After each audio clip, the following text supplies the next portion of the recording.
Tako vabljivo rdečijo, da si jim res ne moreš upreti, najslajše jih je zobati v sadovnjaku, pri nabiranju pa precej trpijo prsti. Lih malo bolijo, ker se morajo malo oddelati koža, no pa potem, ko se otrdi, je pa super, no, pole laufajo prsti, ko urca. Koliko kilogramov pa jih nabere delovna brika? Od 5 do 8, zelo izurjena. Letos rdečijo mesec prej. Kdaj pa pridejo na vrsto tiste značilne briške češnje? Ja, napoleonka pride na vrsto junija, kadar je praznik češenj. Žal pa bo letina prepolovljena. Imeli smo letos zelo močen napad cvetne molilje, mogoče zaradi velike vlage, ki je bila preko cele zime. Cena pri Mavričevih ostaja enaka lanski, 5 evrov. Tudi če je malo češenj, imamo isto ceno, čeprav jih prodajajo po 8, 10 ali celo 12 do 15 evrov. Brike ob cestah pa jih prodajajo za 6 evrov.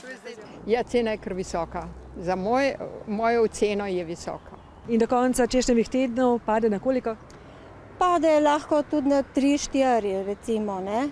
Brice pa najbolj jezi, da se pod imenom briška češnja ponuja marsikaj.